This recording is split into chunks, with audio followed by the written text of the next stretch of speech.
Yossi Klein Halevi happens to be one of my favorite political, spiritual philosophers. He's a fellow at the Hartman Institute in Jerusalem. He's an Orthodox Jew, longtime Israeli citizen. His children and grandchildren served in the IDF, the Israel Defense Forces. He was once a follower of Meir Kahane when he was born in Brooklyn. Not anymore, obviously. He wrote recently in the mainstream Times of Israel the following: the Netanyahu government is the most politically extreme, the most morally corrupt, the most contemptuous of good governance in Israel's history.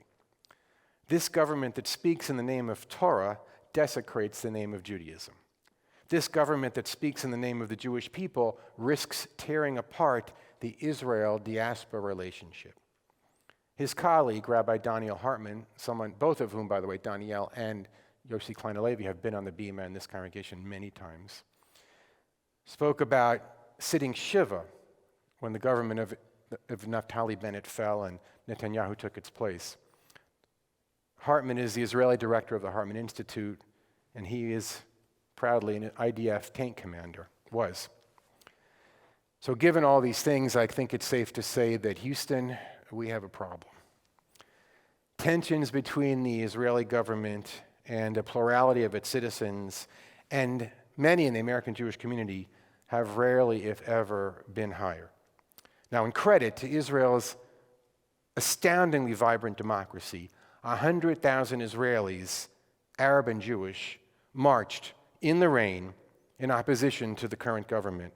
That would be equivalent to 3 million Americans marching, and even more are planning to march tomorrow. Now, the list of concerns is long, so here are the highlights, or maybe I should say the lowlights. Netanyahu's justice minister put forward a plan to essentially make Israel's revered Bagatz, Beit HaMishpat Gavoa L'Tzedek, the Supreme Court, obsolete. A simple majority vote of 61 in the Knesset could overturn rulings by the Supreme Court if this were to pass. Heightening tensions, only days ago, the Bagatz, the Supreme Court, determined that one of Netanyahu's key ministers, Aryeh Deri, could not serve in the government because he'd been convicted of a crime. Whether or not Netanyahu actually abides by the ruling remains an open question. Another individual in his government, Bezalel Smotrich, the finance minister, has openly declared that he is a fascist homophobe. He's called members of the LGBTQ+ community vulgar and promiscuous abominations. He sought to cancel gay pride parades. Now, this is most disturbing in a country where Tel Aviv, the largest city, is extolled as one of the most gay-friendly cities in the world. The national security minister, Itamar Ben-Gvir, up until this round of elections, had a portrait of Baruch Goldstein hanging in his house. And in case you don't remember who he is, Baruch Goldstein was a Jewish terrorist who went into the cave of Machpelah in Hebron and killed 29 Muslims while they were praying in 1994. Now he has authority over affairs in the West Bank. And he's already pushing policy that the Shin Bet, Israel's equivalent of Homeland Security, and the military authorities in the West Bank have declared to be illegal. And his recent and much publicized visit to the Temple Mount risks upending the historic Abraham Accords secured by Jared Kushner just several years ago. Netanyahu's Minister of Education is Avi Maoz. He's another avowed homophobe. He's known to publicly ridicule his fellow gay legislators. And because of his homophobia, of his opposition to non-Orthodox schools, and his outspoken criticism of non-Orthodox Judaism, mayors of many Israeli towns and cities have vowed to stand in opposition to his educational policies. Maoz will also have charge over Jewish identity of Israel. Now, this likely means, if he gets his way, because he said as much, that the new definition of who is a Jew that he is in pursuit of will bar certain Jews from securing Israeli citizenship and might take it away from some who already have it. And it will certainly stop Reform and conservative converts and those converted by non-authorized Orthodox rabbis from receiving citizenship. Painfully, this Israeli government continues in its earnest way down a path where Jews have more freedom outside of the Jewish state than they do within its borders.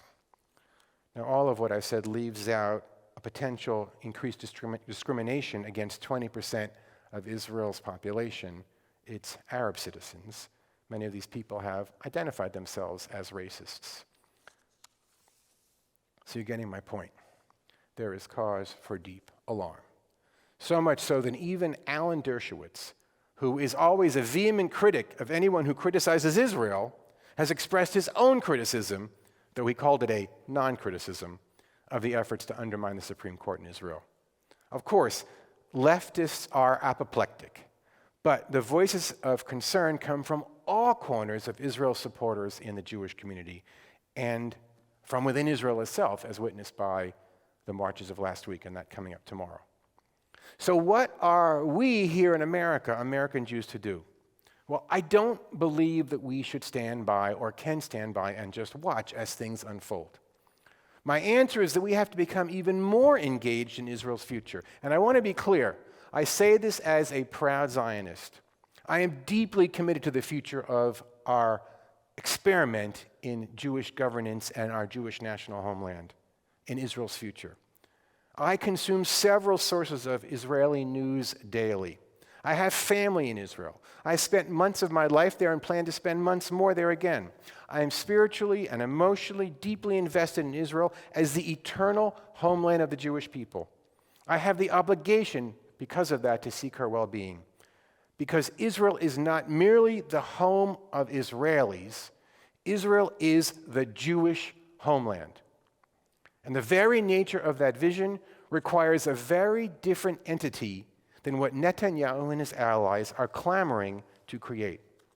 Now, I will not walk the path of my colleague Jeremy Kamenofsky, rabbi of conservative synagogue Anshe Chesed in New York City, who has declared his refusal to say the prayer for Israel. In fact, I'll say the prayer, and I'll say it even more earnestly, with more aspiration and more hope. I will not turn my back on Israel and say, as some have, I'm done with Israel. I will never be done with Israel. I will not cease defending Israel's right to exist when it is challenged on college campuses. I will not stop calling out the double standard when Israel is maliciously condemned for human rights violations by the very nations whose own records are far more atrocious. But here's what I will do. I will double down on my support for organizations in this country and in Israel that seek to strengthen the causes and represent the values that I hold dear. I will work to bring their voices to you, my congregation. On February 8th, we have an example of that. Tal Becker, who is the legal advisor for Israel's foreign ministry and a Hartman Institute fellow, is coming to speak at this congregation. I hope you'll join us. We cannot broadcast his speaking because of not security concerns, but policy concerns. He wants to remain relatively neutral, so when he speaks without being recorded and without being broadcast. We have a WISE webpage that we've created for your information, where we are constantly putting resources and places to look for more information about what's going on in Israel. So I'll speak up, and I hope you'll join me, carefully, appropriately, intentionally, when the policies of the Israeli government violate principles that go against democratic values, Jewish diversity, human rights, and Jewish values as I understand them. Now, I want to just be clear. All of this will be brushed by the wayside if Israel's security and integrity is ever threatened. I will be the first to stand along with you to support and defend and make sure that Israel is able to defend herself in the face of any threats. And I will continue to celebrate Israel's accomplishments, its contributions to the world, its contributions to world Judaism, its vibrancy as a democratic nation. So yes, now more than ever, we have to admit that Israel is an imperfect nation. So is every nation. And like most nations, it often takes 2 steps back for every step forward. And like many nations, unfortunately, Israel's politics is a dirty business. Did I say many nations? Like all nations, Israel's politics is a dirty business. Now, we'd like to entertain fantasies that somehow Israel, by its nature as a Jewish state, naturally rises above others. But the truth is far more nuanced and sometimes disappointing. but Israel is our nation. And we Jews have a stake in the type of nation she grows to become, she flourishes to become, her feet firmly planted in the soil, her limbs reaching into the sky. And I will continue to work along with those who support the vision of our nation, hand in hand with my fellow Israelis, to help the Jewish homeland become the reality that exists just now in our dreams, but I believe can someday exist on this earth. Amen.